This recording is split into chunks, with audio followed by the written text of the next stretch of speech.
मैं नहीं जानता कि आप लोग मेरी बात पर यकीन करोगे या नहीं। शायद आप सोचो कि मैं पागल हूं, या शायद सोचो कि ये सिर्फ एक कहानी है। काश काश ये सिर्फ एक कहानी होती। मेरा नाम राहुल है।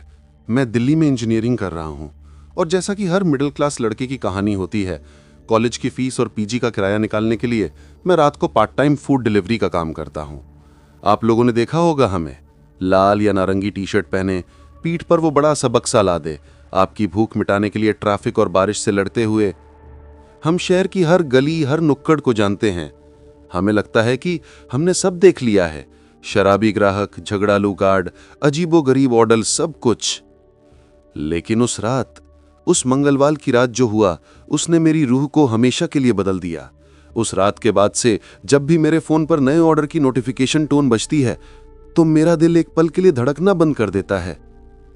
अगर आप भी रात को देर से खाना मंगवाते हैं तो मेरी बात ध्यान से सुनना, क्योंकि कुछ दरवाजे ऐसे होते हैं जिन्हें खटखटाना नहीं चाहिए। रात के 2 बज रहे थे। बारिश रुकने का नाम नहीं ले रही थी। दिल्ली की सड़कें वीरान थीं, सिर्फ पीली स्ट्रीट लाइट्स गीली सड़कों पर सांप की तरह चमक रही थीं। मेरी शिफ्ट लगभग खत्म होने वाली थी।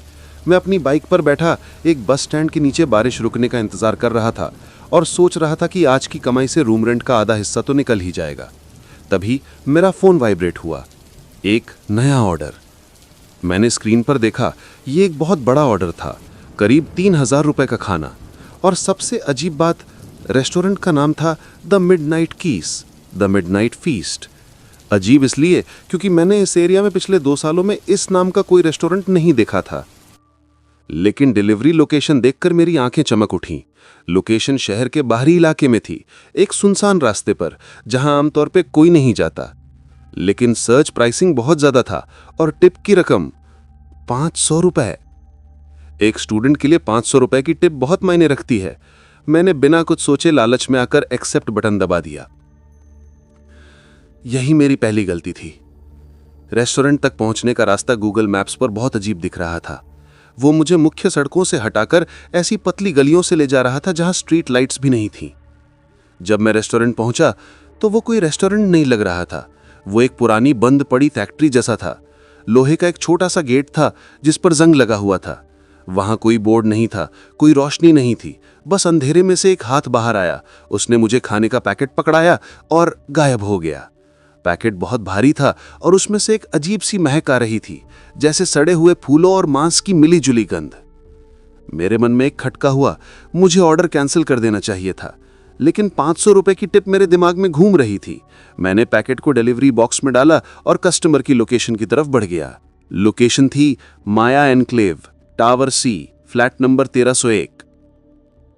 शहर की चकाचौंध पीछे छूट चुकी थी। अब मेरे चारों तरफ सिर्फ जंगल और अंधेरा था। मेरी बाइक की हेडलाइट बारिश की बूंदों को चीरती हुई आगे बढ़ रही थी। रास्ता कच्चा और पथरीला था। करीब आधे घंटे बाद मुझे अंधेरे में एक विशाल इमारत का ढांचा दिखाई दिया। वो था माया एनक्लेव। वो जगह वीरान लग रही थी। ऐसा लग रहा था जैसे बरसों पहले इसका निर्माण शुरू हुआ था और फिर इसे बीच में ही छोड़ दिया गया हो। अधूरी बनी दीवारें, बाहर निकले हुए सरिये और टूटी हुई खिड़कियां। पूरी बिल्डिंग में एक भी लाइट नहीं जल रही थी। कौन रहता होगा यहां? मैंने खुद से पूछा। मैंने कस्टमर को कॉल करने की कोशिश की। फोन लगा, लेकिन दूसरी तरफ से सिर्फ स्टैटिक की आवाज आ रही थी, खर्र खर्र खर्र।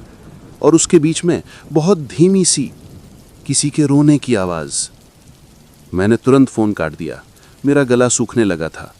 मेरे ऐप में निर्देश था, सीढ़ियों से ऊपर आएं, लिफ्ट खराब है। 13वीं मंजिल और लिफ्ट खराब है। मेरी किस्मत भी आज ही खराब होनी थी। मैंने अपनी बाइक खड़ी की, खाने का भारी बैग उठाया और टावर सी के अंदर कदम रखा। अंदर का माहौल बाहर से भी ज्यादा डरावना था।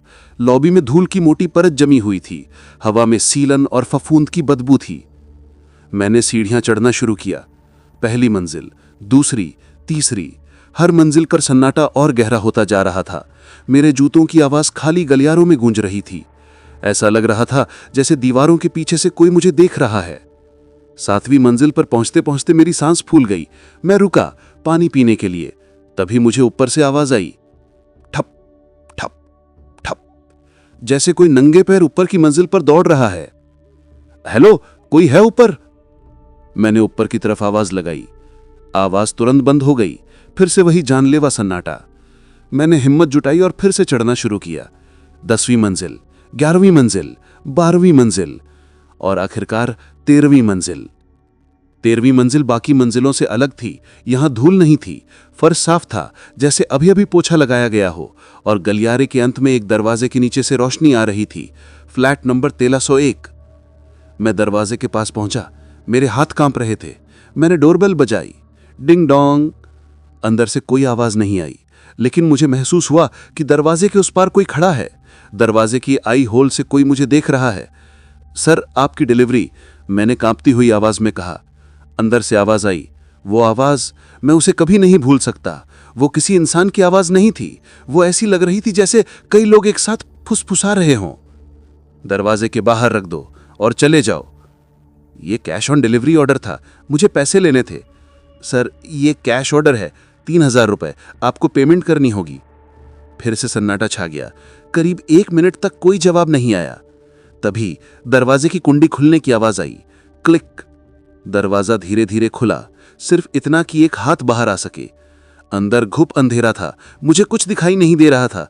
एक हाथ बाहर आया, पैसे देने के लिए। वो हाथ, वो सामान्य नहीं था। वो बहुत लंबा, उंगलियां अजीब तरह से मुड़ी थीं, और नाखून इतने लंबे और नुकीले थे जैसे किसी जानवर के हों। त्वचा का रंग एकदम सफेद, जैसे खून ही ना हो। उस हाथ ने मेरी तरफ 500 के नोटों की एक गड्डी बढ़ाई। मेरी नजर उस हाथ से हटकर दरवाजे की दरार के अंदर गई। अंधेरे में मुझे 2 आंखें दिखाई दीं। वो आंखें चमक रही थीं, लाल रंग में, और वो मेरी ही ऊंचाई पर नहीं थीं। वो दरवाजे के ऊपरी हिस्से के पास थीं। इसका मतलब जो कोई भी अंदर था वो कम से कम 8 फीट लंबा था। और फिर वो चीज, वो मुस्कुराई। मुझे अंधेरे में उसके दांतों की चमक दिखाई दी, बहुत सारे, बहुत नुकीले दांत। मेरा दिमाग सुन्न हो गया, मेरा शरीर डर के मारे पत्थर का हो गया। मैं पैसे लेना भूल गया। तभी उस चीज ने मेरा हाथ पकड़ लिया। उसकी पकड़ बर्फ की तरह ठंडी और लोहे जैसी मजबूत थी। वो मुझे अंदर खींचने लगा। आ जाओ राहुल, हमें भूख लगी है। उसने मेरा नाम लिया। उसे मेरा नाम कैसे पता था? मेरी चीख निकल गई। मैंने अपनी पूरी ताकत लगाकर अपना हाथ पीछे खींचा। किस्मत से बारिश की वजह से मेरा हाथ गीला था और मैं उसकी पकड़ से फिसल गया। मैं पीछे गिरा। खाने का बैग मेरे हाथ से छूटकर फर्श पर गिरकर खुल गया। जो खाना बाहर गिरा वो खाना नहीं था, वो सड़ा हुआ मांस था जिसमें कीड़े बिलबिला रहे थे। मैंने पलटकर दौड़ना शुरू किया। मैंने पीछे मुड़कर नहीं देखा। मैं सीढ़ियों से लगभग गिरते पड़ते नीचे भागा। 12, 11, 10। मुझे मेरे पीछे उस चीज के दौड़ने की आवाज आ रही थी। वो अजीब सी हंसी और उन लंबे नाखूनों के दीवारों पर खरोचने की आवाज। खर्र खर्र। मैं कैसे नीचे पहुंचा मुझे नहीं पता। मैं सीधे अपने पीजी पहुंचा। मैं पूरी रात कांपता रहा। मुझे तेज बुखार चढ़ गया। अगले दिन सुबह जब सूरज निकला तब जाकर मुझ में थोड़ी हिम्मत आई। मैंने अपना फोन चेक किया। डिलीवरी ऐप में मेरी कल रात की हिस्ट्री में वो ऑर्डर नहीं था। द मिडनाइट कीस नाम का कोई रेस्टोरेंट लिस्टेड नहीं था। 3000 रुपए का कोई हिसाब नहीं था। ऐसा लग रहा था जैसे कल रात कुछ हुआ ही नहीं था। लेकिन यह सबसे डरावना पार्ट नहीं है। दोपहर को मैं हिम्मत करके वापस उस इलाके में गया। दिन के उजाले में मैं देखना चाहता था कि वो सब मेरा वहम तो नहीं था। मैं उस रास्ते पर गया। मुझे माया एनक्लेव मिल गया। वो इमारत वहीं थी, अधूरी और वीरान। मैं टावर सी के पास गया। वहां एक पुराना सिक्योरिटी गार्ड बैठा बीड़ी पी रहा था। मैंने उससे पूछा, बाबा, यहां कल रात में डिलीवरी देने आया था, 13वीं मंजिल पर 1301 नंबर फ्लैट में। गार्ड ने मेरी तरफ ऐसे देखा जैसे मैं पागल हूं। उसने बीड़ी का कश लिया और धुआं छोड़ते हुए बोला, बेटा होश में तो है? ये इमारत तो 10 साल से बंद पड़ी है, बिल्डर भाग गया था। मैंने कहा, लेकिन मैं कल रात ऊपर गया था 13वीं मंजिल पर 1301 नंबर फ्लैट में। गार्ड हंसने लगा, एक सूखी डरावनी हंसी। लगता है तूने कुछ ज्यादा ही पी ली है लड़के, ऊपर देख। उसने इमारत की तरफ इशारा किया। मैंने ऊपर देखा और मेरे पैरों तले जमीन खिसक गई। वो इमारत, टावर सी, उसमें सिर्फ 12 मंजिलें थीं। वहां कोई 13वीं मंजिल थी ही नहीं। छत के ऊपर सिर्फ पानी की टंकियां और खाली आसमान था। तो मैं कल रात कहां गया था? वो साफ सुथरा गलियारा किसका था? और वो चीज जिसने मेरा हाथ पकड़ा था वो क्या थी? मैंने डिलीवरी का काम छोड़ दिया है। अब मैं ट्यूशन पढ़ाकर गुजारा करता हूं। लेकिन आज भी जब रात को बारिश होती है तो मुझे अपनी खिड़की के बाहर अंधेरे में 2 लाल आंखें चमकती हुई दिखाई देती हैं। और कभी कभी हवा में वही सड़े हुए मांस की बदबू आती है। वो मुझे ढूंढ रहे हैं, मुझे पता है। तो दोस्तों, अगली बार जब आपको रात को भूख लगे तो 2 बार सोचना। कुछ भूख ऐसी होती है जिन्हें इंसान का खाना नहीं मिटा सकता।